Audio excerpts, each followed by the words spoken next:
Hello, all my Sagittarian friends. This is Maxine Taylor with your September astrological forecast. Before I go into that, I want to make sure that you are aware of my Super Blue Moon special. What this is the path of the new moon and the full moon, the new moon and the full moon, as it circles your birth chart. I'm including, of course, the eclipses because that's when we have new moons and full moons. What this will do is give you more detail that you can use along with a regular forecast. If you're planning something, you're going to want to do it when the moon is growing rather than waning. You would not necessarily want to begin a new project on the dark of the moon.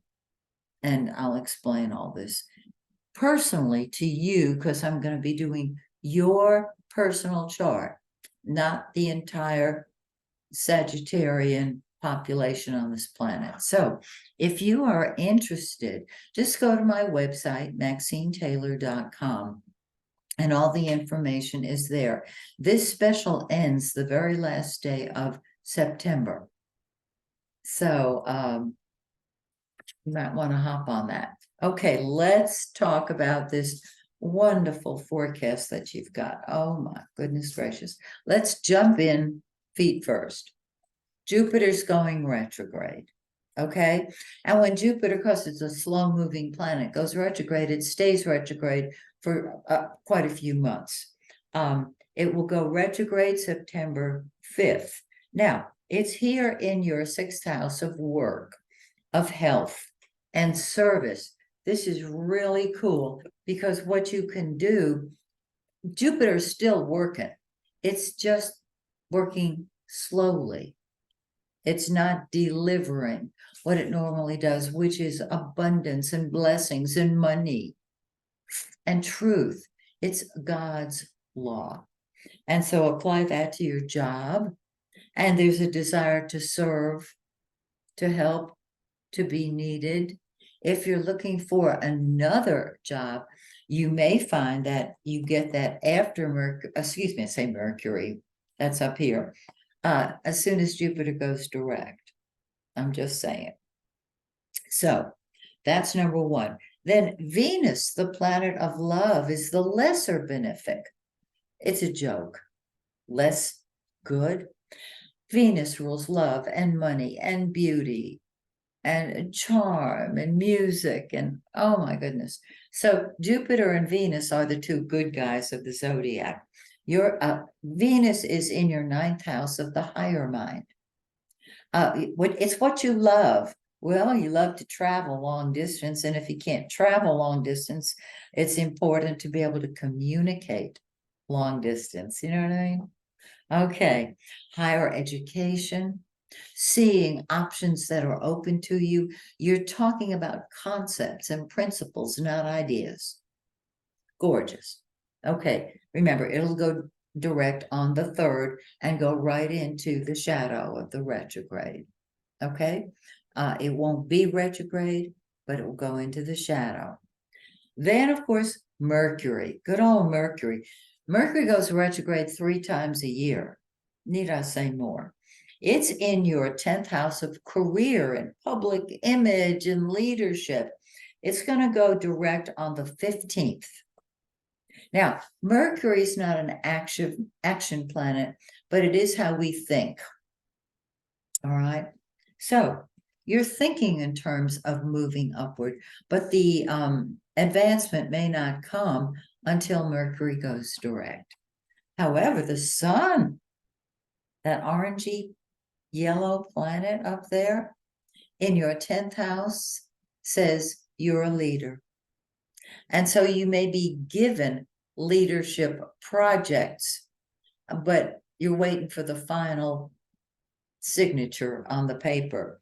The sun in the 10th house says, be the leader, step into that slot. And on the 23rd, the sun moves into your 11th house. Friends, hopes, wishes, and all universal and humanitarian projects. It's gorgeous. There you are, being a friend to all. The center of your life are are your friends, and being a friend. And Mars is there, the red planet. And Mars says, I'll fight you. I'll fight for you. I might fight with you, but you are number one to me. So you've got number one and the center of your life. Being a humanitarian is of absolute importance to you after the 23rd of the month. It's quite beautiful. Okay, now let's talk about the new moon and the full moon. All right. On the 14th, the new moon is in 22 Virgo. It's in your 10th house. And so talk about moving upward, negotiating an upward movement. It kicks in. You'll find that the new moon on the 14th is preceded by 2 days of nothing or slow thing. But on the new moon, everything starts growing. And so that's the time to pursue your leadership, which works because the next day, Mercury goes direct in that 10th house. Don't you love it? And finally, the full moon on the 29th is in 6 degrees of Aries. Go get them. And it's in your 5th house of fun and games. If you have children, they're going to want your attention. And even if you don't have children, you are ready to party. 5th house, fun. Have fun for 2 weeks. As you get to the 2-week ending, the energy will be low. But don't worry, it's followed by a new moon. So here you have your glorious forecast.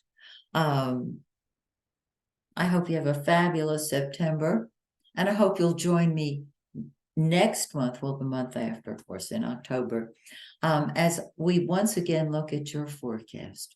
Until then, may the stars shine brightly on you and yours.